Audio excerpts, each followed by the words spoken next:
You know how your parents would tell you to savor your meal like you're at some goddamn military ration? Mm-mm. I love it all at one go. This world's, you just get to gorge out.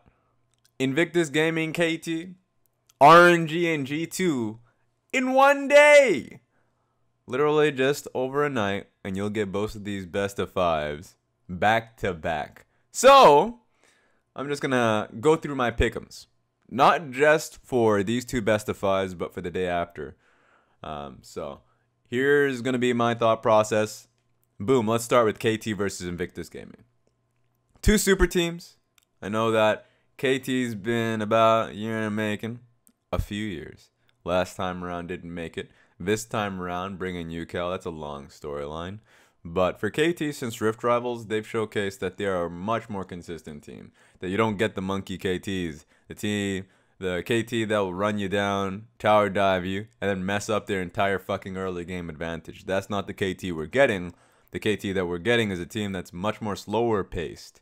Much more around score and Mata placing down the wall of vision and protecting deft using UCal a little bit more often. And so this is a much more consistent lineup. And even though the story throughout the year has been China taking events after events after events, remember Worlds is literally just a team game. As in, take away the region. It's about KT, it's about RNG, it's about G2, it's about all of these teams. So for KT in the Rift Rivals event, the story that wasn't really told was the fact that they were perfect. They didn't lose the game. The games that they played were actually quite dominating. Even the individual players, when we saw in Asian games, scored dismantled MLXG, regardless of who was victors there. So, I know this is looking out ahead to that matchup, but KT versus Invictus Gaming, while they actually match up, Invictus Gaming, that is, match up very well to KT in the early portions of the game, KT post 20 will absolutely dismantle Invictus Gaming. I think there will be close games, close fights, because Invictus Gaming will look for fights. I think that no matter if it's Duke or the Shy, there will be a lot of Ornn priority there for Invictus Gaming.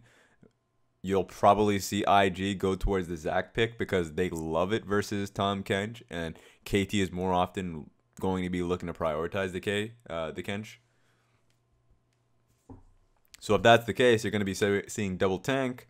You're likely going to be seeing more consistent damage coming out of mid lane and bottom lane, Jackie Love and Rookie. So just based off that alone, I think KT will basically have it. That KT should just have the consistent control throughout the series post 20. And Invictus Gamer are going to have to take a lot of risks to take that fight, an even ground fight. So if they're fighting for even ground, I mean, it's like, I'm just about to make a Star Wars reference of someone getting their legs chopped off in episode 3, but I don't even think a lot of people like that one. So KT should take the series. I think it goes 3-1. I have the respect for Invictus Gaming that they'll be able to take great team fights in one of the games, that they should be able to finish the series when they have an advantage. They've proven that for the entire year, but it's too hard, dog. It's lost. Then RNG versus G2. You can tell I already have RNG taking the series. That one's just not a surprise. G2 may have a great style in playing through 1-4 and 1-3-1s with Wonder and Perks. And Jankos is great in creating his early game advantages.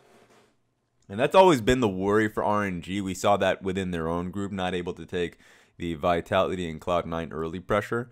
That was, we'll have a discussion about Group B a little later on in another video. But I had an expectation that Cloud9 and G2, Cloud9 and Vitality should not go 0-6 because they had very strong early portions of their games, and that they should be able to slip up slower paced teams like Gen G and Royal Never Give Up. I didn't expect Gen G getting blasted. That's another discussion entirely, but I certainly expected them to be able to take a game off of RNG. So the reason why it matters here is that G2 is still an early game team. The problem here is two things. RNG are super catered to their bottom lane, which is a low econ lane for G2. So that should just be a free bodying, because there's no way that G2 will prioritize any pressure towards their bot lane. And they shouldn't have the Heimerdinger. So that's just their bottom lane going to be constantly on the back foot, while I think Let Me and Shahu would be able to nullify a lot of the pressure mid and top. And then you get to the post 20-minute mark, and you have like a Camille, a Kali looking to split up the map. And post 20, RNG are very good at utilizing their dual lane pressure mid and then seizing pressure around Baron. Maybe they fail a game off of Karsa and their composition not really, or at least their team, not going for it immediately, much like how Flash Rolls and a Freak of Freaks fell to the split push that Wonder had. But if they just swap in MLXG, and this is where a longer best of 5 comes in, they're just going to go for it. And they're going to have to pull in Wonder to these fights that they're going to be losing battles. So I have RNG taking that one. Very easy for me. So, yeah, KT Royal Never Give Up for the semifinals. I think a lot of people are going to have that one. I just saw a Reddit thread where people, you know, the memes of G2 taking over RNG. But it will not be a second coming of G2 versus WE best of 5. It's not happening. Chill out. Completely different G2.